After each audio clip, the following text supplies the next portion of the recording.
નમસ્તે, હું પૂજા શાહ મુંબઈ સમાચારના ડિજિટલ પ્લેટફોર્મ પર આપનું સ્વાગત કરું છું. લગભગ 35 વર્ષ પહેલા એક ફિલ્મ આવી હતી બેટા. આ ફિલ્મ સુપરહિટ હતી અને એના સુપરહિટ સોંગ્સ આજના દિવસે પણ આપણે સાંભળીએ છીએ, જોઈએ છે. આ ફિલ્મે ઘણા બધા સરસ મજાના ડાન્સ સિક્વન્સીસ પણ આપ્યા છે, જેમાંનું એક છે ધક ધક કરને લગા. સરોજ ખાન અને માધુરી દીક્ષિતે ફિલ્મ ઇન્ડસ્ટ્રીને જે ઘણા બધા સરસ મજાના નૃત્યો આપ્યા છે, ડાન્સ સિક્વન્સીસ આપ્યા છે, ડાન્સ નંબર આપ્યા છે, એનું એક ખૂબ જ જાણીતું, આજના દિવસે પણ એટલું ગવાતું, જોવાતું, અનુભવાતું ગીત ધક ધક કરને લગા આજકાલ ગુજરાતમાં ખૂબ જ ચર્ચામાં આવી ગયું છે. આ ચર્ચામાં આવવાનું કારણ એ છે કે વડોદરા ખાતે એબીવીપીના એક કાર્યક્રમમાં, જે કાર્યક્રમનું નામ સંસ્કાર સંગમ હતું, એ કાર્યક્રમમાં એક લગભગ 18-19-20 વર્ષની છોકરીએ આ ગીત પર પરફોર્મ કર્યું છે.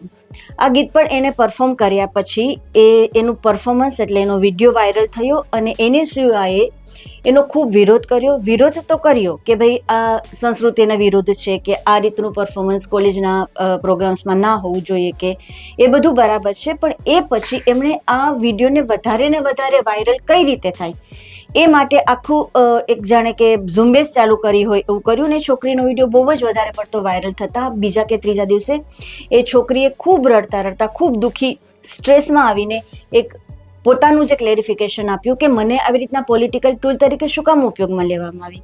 મેં કોઈ અશ્લીલ ડાન્સ નહોતો કર્યો, મેં સાડી પહેરીને પ્રોપરલી એક નંબર પ્લે કર્યો, તો મેં એક ડાન્સ કર્યો. તો હોઈ શકે મારું ડાન્સનું સિલેક્શન ખોટું હોઈ શકે, પરંતુ મને આ રીતે ઉપયોગ કરવામાં કઈ રીતે આવી શકે. અને એણે ઘણો લાંબો એક વિડીયો ખૂબ રડતા રડતા આપને દુઃખ થાય જોઈને એ રીતે આપ્યો છે. આ વિષય પર આજે આપણે ચર્ચા કરવાના છે અને ચર્ચા કરવા માટે મારી સાથે છે મહિલા અધિકાર મંચના કન્વીનર મિતાલીબેન સોમવા. મિતાલીબેન, આ પ્રોગ્રામમાં આપનું સ્વાગત છે. વિષય જે પ્રમાણે મેં તમને કહ્યું, અત્યારે ગુજરાતમાં ચર્ચા ચાલી રહી છે એક 20-21 વર્ષની છોકરીનો જે વિડીયો વાયરલ થયો ને એને જે પોલિટિકલી યુઝ કરવામાં આવ્યો છે. સૌથી પહેલો સવાલ એ થાય છે કે 18-19-20 વર્ષનું કોઈ પણ હોય એ સાવ કાચી વયે હોય એવું જ હોય, ભલે પુખ્ત હોવા છતાં, અને એ આવી રીતના ક્યાંય પણ કોઈ ડાન્સ કે પરફોર્મ કરે તો એ કંઈ એટલું બધું પ્રોબ્લેમેટિક નથી કે એ છોકરી અશ્લીલ ડાન્સ તો કર્યો જ નહોતો. હા, એના મૂવ્સ ને થોડા એવા હતા કેમ કે ડાન્સ જ એવું છે કે જે સેન્સેશનલ છે, અશ્લીલ નથી. જેમ કે સરકાઈ લો ખટિયા કે ચોલી કે પીછે ક્યાંય, કે એ અમુક એવા શબ્દો છે જે આપણે નથી ગમતા, કે આપણે એને નથી સ્વીકારી શકતા. પણ એણે જે ડાન્સ કર્યો એ બોલિવૂડ ડાન્સનો પ્રકાર જ છે અને બધે બહુ જ થાય છે. તમે ટીવીમાં જો કે ટીવી ચેનલ્સ પર જે પણ ડાન્સના પ્રોગ્રામ્સ આવે છે, આપણા ઘર પરિવારના લગ્ન પ્રસંગોમાં ને બધામાં આ પ્રકારના ડાન્સ થતા હોય છે. તો ખરેખર આ રીતે આવા એક નાનકડી ઘટનાને આટલું બધું પોલિટિસાઇઝ કરવું તમને કેટલું યોગ્ય લાગે છે? જી, આભાર પૂજાબેન. આમાં છે ને આપણે એક રીતે જોવા જઈએ ને તો બે દ્રષ્ટિકોણો ક્રિએટ થાય છે આખી મેટરમાં. પહેલો જે દ્રષ્ટિકોણ છે, જેમ તમે આપણે દીકરીઓનો વાત કર્યો, હું પોતે પણ મહિલાઓ માટે કામ કરું છું, એટલે મહિલાઓને એમને જે કપડાં પહેરવા હોય, જે કામ કરવું હોય, જેવી રીતે કરવું હોય, એના અધિકારની આપણે હંમેશા વાત કરતા હોઈએ છીએ. અને એ દ્રષ્ટિકોણથી આપણે વાત કરીએ તો આ દીકરીએ જે પણ કર્યું છે, એક 18+ યુવાનોનો કાર્યક્રમ હતો, કોલેજિયનોનો કાર્યક્રમ હતો, અને એણે જે ડાન્સ કર્યો, જે બેકગ્રાઉન્ડ હતું, એમાં કંઈ એટલું બધું પ્રોબ્લેમેટિક કંઈ આટલો મોટો ઇસ્યુ ક્રિએટ કરવાનો કોઈ પ્રશ્ન જ ના હોય. હા, ઠીક છે, કદાચ પ્રાઇમરી સ્કૂલમાં કે માધ્યમિક શાળામાં કદાચ થયો હોય તો હજી આપણને થોડું વધારે વાંધાજનક લાગી શકે, પણ જે રીતે આપણે યુવાનોની વાત કરીએ છીએ, કોલેજ લાઈફની વાત કરીએ છીએ, ત્યાં આવા નૃત્યો બહુ સામાન્ય વસ્તુ હોતી હોય છે, એટલે એ એટલો મોટો પ્રશ્ન નથી. એટલે દીકરીની ચોક્કસથી એનો જે આ અધિકાર છે, એણે જે કર્યું છે, એમાં એણે કંઈ શરમાવાની, ડરવાની, કોઈનાથી ગભરાવાની કોઈ કશે જરૂર નથી ને એમાં આપણે હંમેશા એની સાથે જ છીએ. અને દીકરી તરફથી આમાં કશું જ ખોટું થયું નથી એવું આપણે ચોક્કસથી કહી શકીએ. પરંતુ આમાં જે બીજો એંગલ આવે છે, જે દ્રષ્ટિકોણ આવે છે, એ આવે છે પોલિટિકલ એંગલ આવે છે. ત્યાં આવે છે એબીવીપી. એબીવીપી જે આરએસએસ બીજેપીની વિચારધારા સાથે સંકળાયેલી છે અને એના કારણે એણે ભૂતકાળમાં વેલેન્ટાઇન્સને લઈને, દીકરીઓના કપડાઓને લઈને, અમુક પ્રકારના ગીતોને લઈને, અમુક પ્રકારની ફિલ્મોને લઈને, અમુક પ્રકારના ઇવન સાહિત્યોને અને સામાન્ય કોલમ્સને લઈને પણ જે પ્રકારે એબીવીપીનો અને એને એફિલિએટેડ જે બીજી જે સંસ્કૃતિના નામની આડા દિવસે દુહાઈઓ દેતી હોય છે, એવી જે પણ સંસ્થાઓ હોય છે, એ લોકોના કાર્યક્રમમાં જેને એનું નામ પણ જે તમે કહ્યું કે ભાઈ સંસ્કાર સંગમ નામનું કાર્યક્રમ હતો, એ વખતે આ પ્રકારનું પરફોર્મન્સ થાય એટલે ચોક્કસથી એમના જે વિરોધીઓ હોય, કોઈ પણ પાર્ટીના હોય, બીજા વિદ્યાર્થી સંગઠનોના હોય, તો ત્યાંથી ટીકાપાત્ર થવાની શક્યતા તો 100% રહેવાની જ છે. પરંતુ હા, આમાં ચોક્કસથી આ દીકરીને તમારે આ રીતે ટાર્ગેટ ન કરવી જોઈએ. દીકરીનું આટલી ગંદી રીતે ટ્રોલિંગ, એના માટે અભદ્ર શબ્દો, એની પોતાની ડિગ્નિટી મેન્ટેન ના થાય, એને ડર લાગે, એને પોતાનું ચારિત્રહરણ થતું લાગે, એ પ્રકારે કોઈ પણ સામાન્ય નાગરિકોએ કે કોઈ પણ પ્રકારની વિચારધારા કે પાર્ટી સાથે જોડાયેલા પુરુષો તો ઠીક છે, સ્ત્રીઓએ પણ એ બાબતે આવા કોઈ કામ ન કરવા જોઈએ, એ હું સ્પષ્ટ કહીશ. ચોક્કસ. જેમ તમે કહ્યું કે એબીવીપી ની પોતાની આ પ્રકારની કોઈ માનસિકતા રહી છે કે કોંગ્રેસની જે પણ સંસ્થા, એબીવીપી જે પ્રકારે સંસ્કૃતિની ને બધી વાત કરતા હોય છે, ઘણીવાર આપણને સ્ત્રી દ્વેષી લાગે, ઘણીવાર બહુ એકદમ બંધન કરતા લાગે, એમના અમુક વિચારો ને અમુક કામો તો આપણને એકદમ અફઘાનિસ્તાનના તાલિબાની ટાઈપના લાગે. એટલે એ પ્રકારે એનું જે પોલિટિકલ અને સ્ત્રીઓ પ્રત્યેનું સ્ટેન્ડ અત્યાર સુધી રહ્યું છે, એટલે ચોક્કસ આ પ્રકારનો જે ઇન્સિડન્ટ બને એમાં એની પેલો તમે દંભ કહો કે દોગલાપંથી કહો કે ભાઈ તમે એક બાજુ પોતે જ સ્ત્રીઓને મતલબ કપડામાં ઢાંકવાની અને અમુક પ્રકારના કામ ના કરવાની, અને એ રીતે તમે જ્યારે બંધનોમાં બાંધતા હો છો, ટીકા કરતા હો છો, અને ઘણીવાર તો ખૂબ ખરાબ રીતે એમની સાથે વર્તન કરાતું હોય છે, એવામાં પછી જ્યારે તમારા પોતાના જ કાર્યક્રમમાં આ પ્રકારનું પરફોર્મન્સ થાય તો ઓબ્વિયસલી લોકો તમને ટાર્ગેટ કરીને ટીકા કરવાના જ છે, દેખીતી વસ્તુ છે. આપની વાત 100% સાચી. છતાં તમને એવું લાગે છે કે આ પર્ટિક્યુલર ઇન્સિડન્ટમાં એની સિવાય ક્યાંક બહુ મોટી ભૂલ કરી હોય? ભૂલ કરવા કરતા કોંગ્રેસ પાસેથી ચોક્કસ આપણે કોઈ પણ પ્રતિષ્ઠિત પાર્ટી પાસે તેવી અપેક્ષા તો રાખીએ જ કે એક મર્યાદા બાંધે. અને જ્યારે કોંગ્રેસની જ્યાં સુધી વાત છે, કોંગ્રેસ અત્યાર સુધીનું જે આપણે હિસ્ટ્રી જોઈએ તો સ્ત્રીઓ પ્રત્યેના આ પ્રકારના કોઈ પણ પ્રકારના એના વિચારો ઘણા પ્રોગ્રેસિવ રહ્યા છે કમ્પેરેટિવલી આપણે જોઈએ તો. NSUIના કેમ એણે સંસ્કૃતિના નામ ઉપર દુહાઈઓ દઈને સ્ત્રીઓને બાંધવાની કે એમને એક અમુક ફિક્સ ક્રાઇટેરિયામાં ફિટ કરવાની કે એમના અધિકારો જૂટવવાના અત્યાર સુધી એવા કોઈ ખાસ પ્રયત્નો જોવા નથી આવ્યા. પણ આ કેસમાં હા ચોક્કસ એમનાથી થોડી ભૂલચૂક થઈ છે કે દીકરીની આઈડેન્ટિટી એમણે રિવીલ કરી છે, એ એમણે નહોતું કરવા જેવું. કદાચ જો એમને આ પબ્લિક કરવું પણ હતું પોતાના પોલિટિકલ ગેઇન માટે તો એમાં દીકરીની સિક્યોરિટી અને એની પ્રાઇવસી, એની ડિગ્નિટી ચોક્કસ મેન્ટેન થવી જરૂરી હતી. એ એમનાથી ખરેખર ખૂબ મોટી ભૂલ થઈ છે ને એ પણ એક મહિલા લીડર દ્વારા થઈ છે. એ થોડું વધારે દુઃખદ અને આઘાતજનક પણ કહી શકાય વસ્તુ. ચોક્કસ. આપણે જ્યારે ડિગ્નિટીની ને સંસ્કારોની બધી વાત કરે છે ત્યારે આપણા કેન્દ્રમાં હંમેશા સ્ત્રી જ હોય છે. આ સદીઓથી ચાલતી આપણે ક્યારે આપણો વિષય જ નથી આવતો. બાકી કોઈ પણ પાર્ટી એવી નહીં હોય જેના લીડર્સના આપણે ઘણી બધી ક્લિપ્સ ને આ તેને આપણે જોતા હોઈએ છીએ.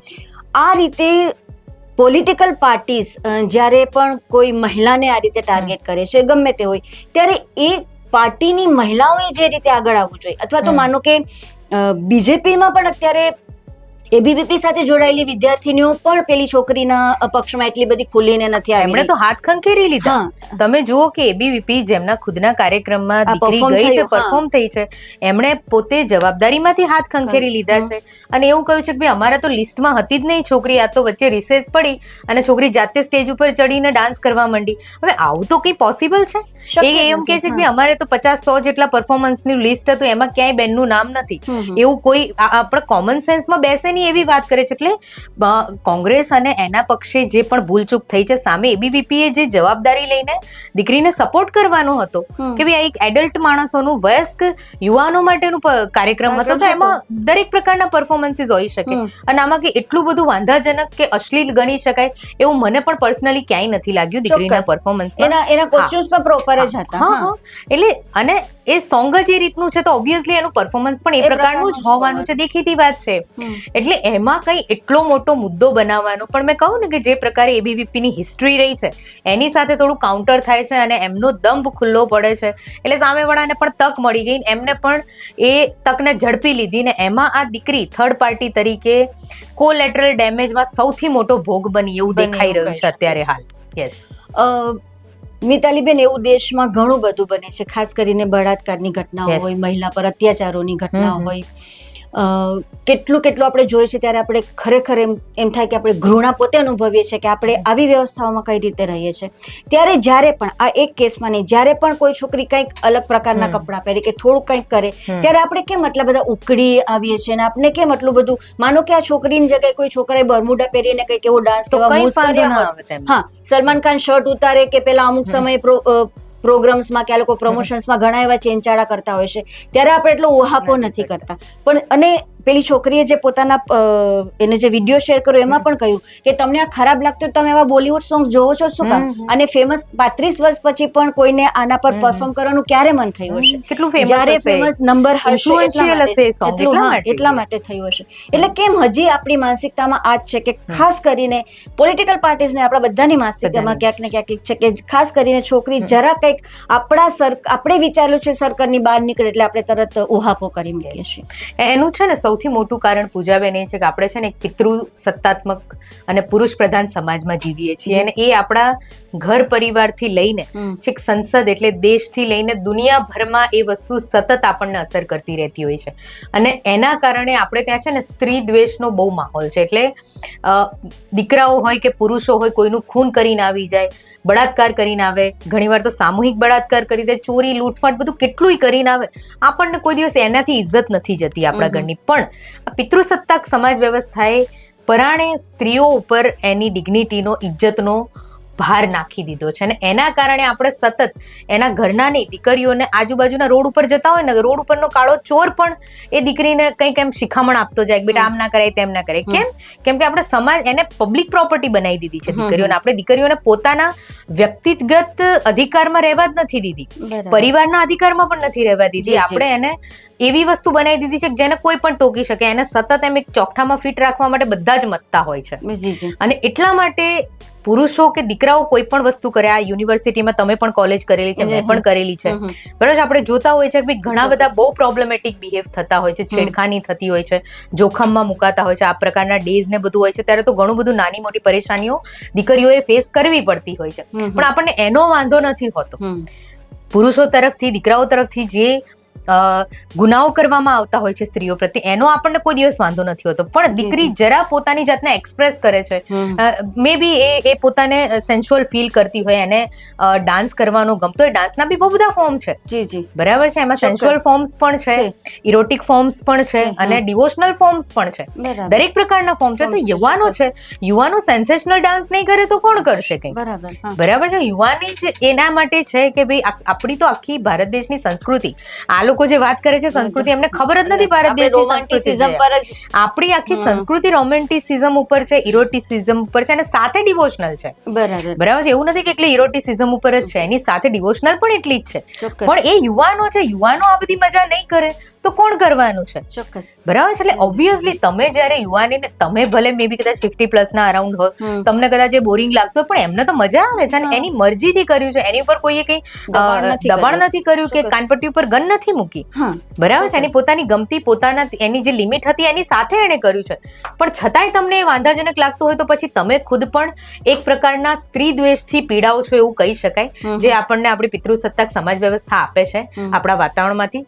અને તમને સ્ત્રીઓ સ્વતંત્ર થાય છે, મુક્ત થાય છે, પોતાની જાતને એન્જોય કરે છે અને પોતાની આસપાસની સ્વતંત્રતાને, મજાને એન્જોય કરે છે, તમે સહન નથી કરી શકી રહ્યા, એવો મતલબ થાય આનો. મિતાલીબેન, પુરુષો તો જે માને છે એ, પણ સ્ત્રીઓ પણ હજી એ ચોક્કસ પેલા ચોકઠામાંથી બહાર આવતી નથી. અને બીજી જે આવતી, માનો કે મને ઘરમાં એવું વાતાવરણ ના મળ્યું હોય કે હું આવી ના શકી, પણ કોઈ આવે તો હું સમજુ કે એનો હક છે, એને આવવું જોઈએ. પણ હજી આપણે જેવું કહીએ છીએ કે આવા કપડાં પહેરો છો પછી તમારી સાથે કંઈ પણ થાય, આપણે એવું માની બેઠા છે કે એ ચોકઠાની બહાર જો કોઈ સ્ત્રી નીકળે તો એ અસુરક્ષિત હોય, જસ્ટિફાઈડ, એનું આપણી જવાબદારી નથી આવતી. આ માનસિકતામાંથી આપણે આજની ઘણી છોકરીઓને કે આજની ઘણી મહિલાઓને પણ નથી કાઢી શક્યા. આપણું એજ્યુકેશન આમાં ક્યાં ફેલ જાય છે, આપણી પારિવારિક અને સામાજિક વ્યવસ્થાઓમાં ક્યાં ફેલ જઈ રહી છે. જી, એક્ઝેક્ટલી એ વાત તો કહીએ ને આપણે હાલ જે પિતૃસત્તાક સમાજની, પુરુષ પ્રધાન સમાજની વાત કરી, એની સારથી જ સ્ત્રીઓ છે, બરાબર છે. તમે જયારે નીકળશો કે કોઈ પણ પ્રકારનો બદલાવ લાવવા માટે, તો તમારે પુરુષોની સાથે સાથે એના કરતા ક્યાંય વધારે પ્રમાણમાં સ્ત્રીઓ ફેસ કરવાની આવશે, કે જે ઈચ્છે છે કે આ સમાજ વ્યવસ્થા એઝ ઇટ ઇઝ છે એ બની રહી, કેમ કે એવી સ્ત્રીઓને એમાં બેનિફિટ મળતા હોય છે. અડધી સ્ત્રીઓ એવી હોય છે કે જે સમાજનો આ જે પિતૃસત્તાક સમાજનો છે એના બેનિફિટ લેવાની એને ચાલાકી આવડી ગઈ છે, અને અડધી સ્ત્રીઓ એવી હોય છે કે જે ખૂબ નબળી છે, જે એની સામે લડી નથી શકતી. એટલે એ બંને પ્રકારની સ્ત્રીઓ શું ઈચ્છે કે જે છે ને ભાઈ શાંતિથી રહી, એઝ ઇટ ઇઝ છે, બહુ કઈ માથાકૂટ નથી કરવી, આપણે કઈ બદલાવ નથી લાવવો, અમને 2 ટંક ખાવાનું મળી જાય છે, ઘર મળી ગયું છે, એ સંતોષ અનુભવી લે છે. પણ that is not good thing. એકચ્યુઅલીમાં બદલાવ આવવો જોઈએ, અને એક દિવસમાં નથી આવતો. કોઈ પણ પ્રકારનો સામાજિક બદલાવ હોય, આપણે જે એજ્યુકેશનની વાત કરી, કેમ બદલાવ નથી આવતો? કેમ કે બદલાવ ખૂબ સ્લો પ્રોસેસ હોય છે. આ સ્ત્રીઓને આ પરિસ્થિતિમાં આવતા પણ હજારો વર્ષો લાગ્યા છે, એવું નથી કે એક દિવસમાં આવી ગઈ છે. આજથી 500, 1500, 5000 વર્ષ પહેલાની સ્ત્રીઓ આપણે જોઈએ તો એ વખતે ઘણી સ્ત્રીઓ મુક્ત હતી, પોતાના અધિકારો ભોગવતી હતી, ખૂબ સારી રીતે સમાજમાં ઇન્વોલ્વ હતી, યોગદાન આપતી હતી. પણ જેમ જેમ સમય બદલાયો, ઇતિહાસે કરવટ બદલી, સારા ખરાબ પરિસ્થિતિઓ ક્રિએટ થઈને એ પછી સ્ત્રીઓ ખૂબ ખરાબ પરિસ્થિતિમાં હતી. એમાંથી છેલ્લે ભારત દેશ આઝાદ થયો, બંધારણ બન્યું, સ્ત્રીઓને અધિકાર મળ્યા પછી અત્યારે કમ્પેરેટિવલી પરિસ્થિતિ સારી છે ઘણી, ધીમે ધીમે સુધરી. પણ યસ, હા, હજી આપણે એવું કહી શકીએ કે 70-80% હજી બદલાવ નથી આવ્યો. એટલે ફક્ત ભણી લેવાથી, કમાઈ લેવાથી સ્ત્રીઓમાં બદલાવ નથી આવતો. એની માટે આપણે દીકરીઓને પણ ખરું અને દીકરાઓને પણ ખરું ને એમના પેરેન્ટ્સને પણ ખરું, બધાને એક સાથે આપણે વારંવાર તાલીમ આપવી પડે. આપણે ઘરે રસોઈ શીખવાડીએ છીએ અથવા તો દીકરાને નોકરી ઉપર મોકલીએ છીએ તો આપણે એક દિવસમાં નથી થઈ જતું, એને આપણે રોજ થોડું થોડું શીખવાડવું પડે. દીકરાને રોજ થોડું થોડું ભણાવીએ, બહાર મોકલીએ, ટ્રેનિંગ આપીએ, ત્યારે એ કમાતો થાય છે. દીકરીઓને રોજ આપણે થોડું થોડું ઘરનું કામ શીખવાડીએ, ત્યારે ગૃહિણી બનીને પછી આખું ઘર સંભાળતી થાય છે. આ એક જ દિવસમાં નથી થતું. એટલે આ જે આ સ્ત્રી દ્વેષનો જે પ્રશ્ન છે કે આપણે દીકરીને સહેજ આપણે આપણા ચોકઠાની બહાર જતા જોઈએ અને પછી એની માટે એકદમ નફરતી વાતાવરણ બનાવી દઈએ, એની પ્રત્યે ધૃણા વ્યક્ત કરીએ, એને એકદમ ડિહ્યુમનાઇઝ કરી દઈએ, એને માણસ જ ગણવાનું બંધ કરી દઈએ, એટલી ખરાબ રીતે લોકો કોમેન્ટ્સ ને બધું કરતા હોય છે. આ ના થાય એની માટે નાનપણથી રિપીટેડલી શાળામાંથી, કોલેજમાંથી, પરિવાર લેવલે પેરેન્ટ્સને બધાને થોડી થોડી તાલીમ આપવાની જરૂર હોય છે. યસ. આના સિવાય પણ આપણે જોઈએ તો ગુજરાતમાં અને આખા દેશમાં શિક્ષણને લઈને ઘણી બધી સમસ્યાઓ છે, ઘણી બધી મર્યાદાઓ છે, શિક્ષણનું વ્યાપારીકરણ આ બધું થઈ ગયું છે. આ બધી જે સંસ્થાઓ છે જે વિદ્યાર્થીઓના રક્ષણ માટે બની બેઠી છે એ ક્યારેય એવા મુદ્દાઓને લાવતી નથી. એટલે જે સંગઠન જેની માટે બન્યું છે, તમે વિદ્યાર્થીઓના હકને પ્રોટેક્ટ કરવા માટે બની છો, તો તમે કરી જ નથી રહ્યા. એ તો તમે હું કેટલું તો university to university, college to college તમને કેટલા બધા ઇશ્યુઝ મળશે, પણ દર વખતે આપણે કેમ મુદ્દાને મૂકીને બીજા મુદ્દાને પકડી લઈએ છીએ. અત્યારે આપણે મે બી ઇલેક્શનના માહોલને લીધે આ થોડું વધારે થયું. ઇલેક્શનનો મુદ્દો ખૂબ મોટો છે. એટલે આપણે એક તો એક મહિલા બી નહીં, એક છોકરી કહી શકાય ને, હવે મારી તમારી નાની બેન 19-20 વર્ષની, એને આપણે એનો ઉપયોગ કર્યો કહેવાય, એવું કેવું ખોટું નહીં કહેવાય. પ્લસ જો એ કોઈ શૈક્ષણિક માટે કર્યો હોત, કોઈ શૈક્ષણિક ઘટના એવી ઘટી હોત ને એની માટે કર્યો તો બરાબર છે કે એ કોઈ વિદ્યાર્થીઓના જીવનને લાઈફ ટાઈમ અફેક્ટ કરતો હોય. માનો કે એને ગમે તે પરફોર્મ કર્યું, મેં જોયું ને હું ભૂલી ગયો. અને સેકન્ડલી તમે જો તો મોબાઈલ થી માંડીને દરેક જગ્યાએ તમારે જે જોવું હોય તે જેવું જોવું હોય તે અવેલેબલ છે. એમાં ઘણા બધા ફાયદા નુકસાન બધું છે. એના વિશે આપણે કઈ ચિંતા નથી કરતા. આપણે બાળકોના લઈને, મોટાઓના, યુવાનોને લઈને કેટલી બધી સમસ્યાઓ છે. અત્યારે યંગ છોકરાઓ આત્મહત્યા કરી રહ્યા છે, ડ્રગ્સના રવાડે ચડી રહ્યા છે, કેટલું બધું છે જે આપણે યુવાનોની ચિંતા કરાવે છે, આપણા દેશના ભવિષ્યની ચિંતા કરાવતું હોય છે. એ મુદ્દાઓને છોડીને કેમ વારંવાર આવા મુદ્દાઓ જ આપણે ત્યાં સરફેસ થતા રહે છે? કેમ કે બહુ ઇઝી ટાર્ગેટ છે ને પૂજાબેન. દીકરીઓ છે, સ્ત્રીઓનો મુદ્દો એવો છે, અમે એની પર કામ કરીએ છીએ, અમને ખબર છે બહુ ઇઝી ટાર્ગેટ છે. આ દુનિયામાં એવી કોઈ જાતિ, પ્રદેશ, ધર્મ, પોલિટિકલ પાર્ટી કે વિચારધારા કે જૂથો નહીં હોય કે જેઓ દીકરીઓના મુદ્દાઓનો ઉપયોગ નહીં કરતા હોય. તમને કહું, ભાગ્યે જ કદાચ કોઈ હશે કે જે લોકો કોન્શિયસલી એવા કામ નહીં કરતા. બાકી બધા જ કોઈને દીકરીઓની સશક્તિકરણમાં કે એ જીવનમાં પોતે જે ઈચ્છે છે એ પ્રમાણે જીવવા માટે, પોતાને જે કરવું છે કરવા માટે, સારી રીતે જીવવા માટે પ્રયત્નશીલ હોય એવા ખૂબ ઓછા છે. પણ હા, દીકરીઓનો મુદ્દો ખૂબ સેન્સિટિવ છે. એટલે તમે જો હમણાં છેલ્લા વર્ષથી તો પ્રેમ લગ્નનો મુદ્દો છે, લગ્નની નોંધણીનો મુદ્દો છે, એ બધા જ મુદ્દા કેવા છે, માણસની લાગણી સાથે જોડાયેલા છે. દરેક માણસને કોઈ કહ્યું ને કે ભાઈ આપણે એને પબ્લિક પ્રોપર્ટી બનાવી દીધી છે, આપણે એને એના પરિવારની પણ નથી રહેવા દીધી, પોતાની તો દૂરની વાત છે. એટલે એવામાં દરેક માણસ દીકરીના મુદ્દા સાથે ઇમોશનલી રિએક્ટ કરે, એને થાય ના ભાઈ આવું કોઈની દીકરી સાથે ના કરવું જોઈએ. પણ એ જ માણસો પછી તમે જુઓ તો એમના વિરોધીની દીકરીઓને તરત પાછા ટાર્ગેટ કરતા એ વિચાર પણ નથી કરતા હોતા. એટલે દરેક માણસ અહીંયા એવું ઈચ્છે છે કે મારી દીકરી સિક્યોર રહે, મારી દીકરીને ક્યાંય બદનામ ના થવાનું થાય, મારી દીકરીની કોઈ છેડતી ના કરે, મારી દીકરીને કોઈ હેરાન ના કરે. પણ એ જ માણસો પછી જયારે વિરોધીની અથવા તો જે દીકરી સાથે એમનો ખુદનો કોઈ કનેક્શન નથી હોતું કોઈ પ્રકારનો, એની પણ ડિગ્નિટી ઉપર આંચ આવે એવા કામ કરતા પાછા નથી પડતા હોતા. એટલે આ બધા મુદ્દાઓ છે ને, બહુ જે વ્યવસ્થા આખી ક્રિએટ થઈ પિતૃસત્તાક સમાજ વ્યવસ્થાની, એની ઉપર મુખ્ય રૂપ પ્રોપર્ટી ઉપર કંટ્રોલ રાખવાનો, ધન ઉપર કંટ્રોલ રાખવાનું, અને ત્રીજું સ્ત્રી ધન ઉપર કંટ્રોલ રાખવાનું. સ્ત્રીને પણ એ લોકો વસ્તુની જેમ જુએ છે, વ્યક્તિ તરીકે નથી જોતા હોતા. અને આ સમગ્ર જે આખી માનસિકતા છે એ જ છે કે ભાઈ આ સેન્સિટિવ મુદ્દો છે, તો બંને પક્ષને એવું હોય. તમે જો એબીવીપી એ જ્યાં આવી જગ્યાએ સ્ટેન્ડ લેવાની જરૂર હતી તેમણે હાથ ખંખેરી દીધા. ચલો NSUI કે કોંગ્રેસે જે પણ કર્યું દીકરી સાથે, તમે તમારે ત્યાં જે પરફોર્મન્સ માટે જે છોકરીને બોલાવી હશે એમને તો બોલાવી નહીં, ક્યાંક તો કઈ ઓળખાણ તમારે રોકવું હતું ને, એનો વિડિયો બન્યો વાયરલ થયો ત્યાં સુધી કઈ જ કોઈ કશો વાંધો નહીં. પછી જયારે તમને વિરોધ થવા માંડ્યો ત્યારે તમે હાથ ખંખેરી દો. એ વખતે તમારે દીકરીના સપોર્ટમાં રહેવાનું, ભાઈ તે કશું ખોટું નથી કર્યું, અમે બધા તારી સાથે છીએ, તને કોઈ કંઈ પણ કહેશે તો અમે એબીવીપી તરફથી એ લોકોને જવાબ આપી દઈશું, એમની સામે ઉભા રહી જઈશું. કેમ એવું ના કહ્યું એમણે?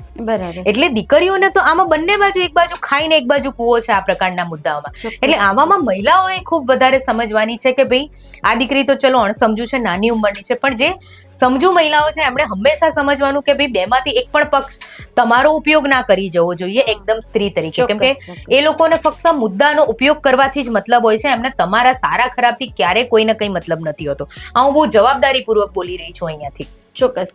આમાં કાયદો અને વ્યવસ્થા ક્યાં નબળા પડતા તમને દેખાય છે? કાયદો વ્યવસ્થામાં તો કેવું છે કે જો હું જાણું ત્યાં સુધી ગ્રાઉન્ડ લેવલ ઉપર એ દીકરીને કોઈ હેરાનગતિ હજી સુધી થઈ નથી. જે થયું છે સોશિયલ મીડિયા ઉપર થયું છે. અને તમને કહું પૂજાબેન, કેમ કે હું પોતે પણ છેલ્લા 15-20 વર્ષથી સોશિયલ મીડિયા ઉપર ખાસી એક્ટિવ છું. હું પોતે પણ ઘણા બધા સેન્સિટિવ મુદ્દા ઉપર લખું, બોલું છું. પણ સોશિયલ મીડિયા ઉપર ને લઈને આપણે ત્યાં કાયદાઓ છે ને બિલકુલ નથી ને એવી હાલત છે એમ. ઓકે. યસ, ખૂબ ખરાબ પરિસ્થિતિ છે કે ત્યાં કોઈને કશું કહેવા વાળું નથી, કોઈની ઉપર કોઈ પગલા ભરાતા નથી, કોઈની ઉપર કોઈ પ્રકારના એક્શન લેવાતા નથી. કોઈ માણસ એવું કહી જાય કે ભાઈ હું તમારો બળાત્કાર કરી દઈશ, ખૂન કરી દઈશ, કોઈને કંઈ ફેર નથી પડતો, કોઈ તમારી ફરિયાદ પણ નથી લેતું. એટલે પહેલી વસ્તુ તો છે ને આવામાં સાયબર ક્રાઇમના ગુનાઓ બાબતે સરકારે થોડા વધારે કડક થવાની જરૂર છે. પણ ત્યાં પણ પાછો પેલો પોલિટિકલ મુદ્દો આવે, કેમ કે સોશિયલ મીડિયા દરેક પાર્ટીનો બહુ ગમતો મુદ્દો છે, બરાબર? કેમ કે બધા જ લોકો એ પ્રમાણે જ ફેમસ થાય, એ ફ્રી માર્કેટ છે. એટલે બધાને ફ્રી માર્કેટનો ઉપયોગ કરવો છે ને એનો સૌથી મોટો ઉપયોગ મોટા ભાગે 90-95% કેસોમાં પુરુષો ગાળાગાળી કરીને અથવા તો આ પ્રકારના અશ્લીલ કોન્ટેન્ટ અથવા તો આ પ્રકારના વિવાદાસ્પદ મુદ્દાઓ ઉપર એંગેજ થઈને આપતા હોય છે. એટલે દરેક પોલિટિકલ પાર્ટી છે એ એનો મેક્સિમમ ઉપયોગ કરવા ઈચ્છતા હોય છે. અને એટલે એ એવા કોઈ પણ ગુનાહિત માનસિકતા ધરાવતા માણસો ઉપર ક્યારેય પગલા નથી ભરતા હોતા. અને એ ખૂબ ખોટી વસ્તુ છે. એ ભાજપની સરકાર હોય તો પણ, કોંગ્રેસ હોય ને બીજી કોઈ પણ પાર્ટી હોય તો એમણે આ બાબતે ખરેખર ખૂબ સિરિયસ થવાની જરૂર છે. કેમ કે જેટલી સિરિયસ રીતે આપણે રોડ ઉપર છેડતી થતી હોય કે કોઈને ધમકી આપવાની કે બીજો કોઈ ગુનો કરવાની વાત હોય, એટલી જ ખરાબ રીતે સોશિયલ મીડિયા ઉપર પણ મહિલાઓને હેરાન કરાતી હોય છે. તો આવા કેસોમાં સરકારે ખુદ બહુ નજીકથી બધું ધ્યાન રાખીને આવા અમુક જે ખૂબ મોટા માથા ઇન્વોલ્વ હોય એ લોકોને તો ચોક્કસથી સજા આપવી જોઈએ. કેમ કે આ બધી બાબતોને પ્રોવોક કરવામાં બહુ લિમિટેડ માણસોનો ફાળો હોય છે. એમની ઉપર ચોક્કસથી પગલા ભરાવા જોઈએ જેથી બીજી કોઈ દીકરી સાથે આવી પ્રકારની ઘટનાઓ ન બને. ચોક્કસ. મિતાલીબેન, ટુ સમ અપ, તમે દીકરીને શું કહેવા માંગશો અને એના જેવી બીજી બધી દીકરીઓને શું કહેશો? હું મુખ્ય કન્વીનર મહિલા અધિકાર મંચના જવાબદાર આગેવાન તરીકે ડોક્ટર મિતાલી સમાઓવા હું આ વડોદરાવાળી દીકરીને જ નહીં, એ સિવાયની જેટલી પણ કોઈ પણ દીકરી આ પ્રકારની પરિસ્થિતિમાં ફસાતી હોય છે અને થર્ડ પાર્ટી તરીકે એમાં મુશ્કેલી અનુભવતી હોય છે, દરેક દીકરીને હું કહેવા માંગુ છું કે અમે લોકો તમારી સાથે છીએ. આવા કોઈ પણ વિવાદમાં તમારો પોતાનો વ્યક્તિગત કોઈ વાંધો કે વાંક નથી હોતો. આપણે ત્યાં સિસ્ટમ એવી છે ને બહુ બધા લાલચુ સ્વાર્થી માણસો છે કે જે બધા એકબીજાને પાડી દેવા માટે દીકરીઓનો ઉપયોગ કરતા હોય છે. અને એવામાં તમે એનો ભોગ બની જાઓ છો તો બિલકુલ પણ ગભરાશો નહીં. તમે હિંમત રાખો, તમારા પરિવારની સાથે રહો અને ક્યાંય પણ જરૂર પડે તો અમારા જેવી સંસ્થાઓનો આપ મદદ લઈ શકો છો. પરંતુ એ પણ જુઓ કે જે માણસો તમને સપોર્ટ કરીને પ્રોવોક કરે છે એ લોકો પણ તમારા સપોર્ટમાં રહે છે કે નહીં. એ દરેક વસ્તુ તમે એક એડલ્ટ છો, વયસ્ક છો, એટલે ધ્યાનમાં રાખીને કશું પણ કામ કરો એવી આશા રાખું છું. Thank you. ખૂબ જ સરસ વાત કરી મિતાલીબેને. એ જે છોકરી છે એને અમે પણ કહેવા માંગશું કે આ એવી કોઈ ગુનો કે ભૂલ કે પાપ કે નથી કે આપે એમાં કંઈ સ્ટ્રેસ અનુભવવો પડે કે કાંઈ. અને અમે આશા રાખીએ કે તમે આરામથી પાછા નોર્મલ સરસ થઈ જાઓ. તમારો જો નૃત્ય તમારો શોખ હોય તો એમાં આગળ વધો, તમારા જીવનમાં આગળ વધો, તમારા શિક્ષણમાં આગળ વધો અને ખૂબ સારું કરિયર અને ખૂબ સારું જીવન જીવો. મિતાલીબેન, આપ અમારા સ્ટુડિયોમાં આવ્યા અને ખૂબ સરસ સચોટ વાત આપે કરી, એ બદલ આપનો ખૂબ ખૂબ આભાર. Thank you so much. આવા મહત્વના મુદ્દાઓ પર અમે વારંવાર આપની સામે પ્રગટ થતા રહેશું. જોતા રહેજો મુંબઈ સમાચાર ડિજિટલ.